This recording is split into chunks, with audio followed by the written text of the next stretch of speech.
اشتہاری مہم سے بیلا حدید کی علیحدگی، ایڈیڈاس پر سب برس پڑے۔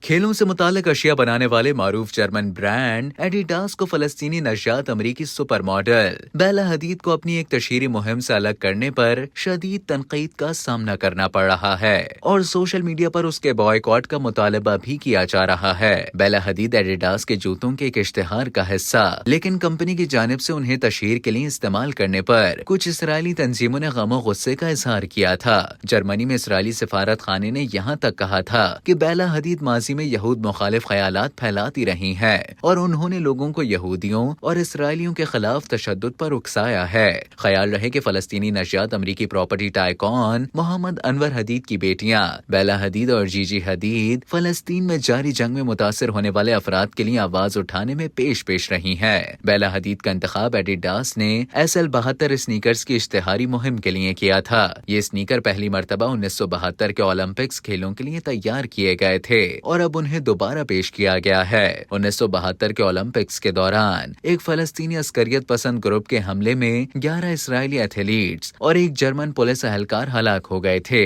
چنانچہ ایڈیڈاس نے اسنیکر کو دوبارہ لانچ کرنے کے لیے بیلا حدید پر مشتمل اشتہاری مہم چلائی تو اسرائیلی حکومت اور متعدد یہودی گروپس کی جانب سے تنقید کا نشانہ بنایا گیا۔ انہوں نے ایسے جوتے کی مہم کے لیے بیلا حدید کے انتخاب پر سوال اٹھایا جو ایک ایسے واقعے سے وابستہ ہے جس میں متعدد اسرائیلی مارے گئے تھے، جس کے بعد کمپنی نے ایک بیان میں کہا کہ ہم اس بات سے آگاہ ہیں کہ المناک تاریخی واقعات سے روابط بنائے گئے ہیں، حالانکہ یہ مکمل طور پر غیر ارادی ہے اور ہم کسی پریشانی یا تکلیف کے لیے معذرت خواہ ہیں۔ یہودی گروپس کی تنقید کے بعد کمپنی نے بیلا حدید کو بطور ماڈل اس اشتہاری مہم سے ہٹا دیا تھا۔ ایڈیڈاس کی جانب سے سپر ماڈل کو ہٹائے جانے کے اس رد عمل پر اب سوشل میڈیا پر شور برپا ہے اور بائیکاٹ ایڈیڈاس کی مہم بھی نظر آتی ہے۔ بہرحال بہت سے صارفین نے لکھا ہے کہ بیلا حدید کو اشتہار سے ہٹا کر گویا ایڈیڈاس نے خود ہی اعلان کر دیا ہے کہ آؤ میرے ساز و سامان کا بائیکاٹ کرو۔ بہت سے لوگوں نے فیصلے کو متعصبانہ اور نسل پرستانہ قرار دیا ہے۔